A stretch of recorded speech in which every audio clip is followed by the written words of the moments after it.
In today's video, I am going to teach you how to create a digital marketing portfolio website in Wix. Start by going to the Wix website, sign up for a new account if you are new to the platform, or log in if you already have an account. Once you are in your dashboard, click Create New Site to begin building your website. Wix will then guide you to choose a starting point for your site. Browse through the available templates and select one that fits a digital marketing portfolio.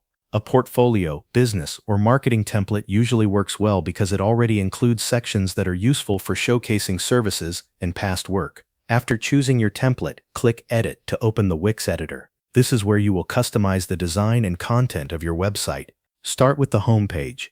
Replace the default text with your name, business name, or brand. Update the headline so it clearly explains what you do. Add a short value proposition that tells visitors how you help clients. You should also replace the sample images with your own branding, graphics, or professional visuals. Next, add the essential pages your portfolio website needs. Create an About page to introduce yourself and explain your background. Add a portfolio page where you will display your marketing projects.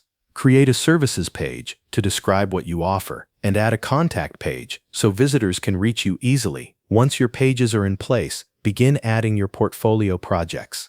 For each project, include a short case study, the type of marketing work you completed, and the results you achieved. You can also add visuals, such as campaign graphics, screenshots, charts, or before and after performance examples. Keep each project clear and focused so potential clients can quickly understand your experience and value. After that, add contact or lead forms to your site. This makes it easy for potential clients to send inquiries. Place a form on your contact page, and if needed, add one to your home page as well for better visibility. When your content is ready, go to your site settings and connect your domain. This gives your portfolio a more professional appearance and makes it easier for clients to find you online. Before publishing, click Preview to review your website. Switch between the desktop and mobile views to make sure everything looks clean, readable, and properly aligned on both screen sizes. Once you are satisfied with the final result, click Publish to make your website live. Thanks for watching. That covers everything you need to know.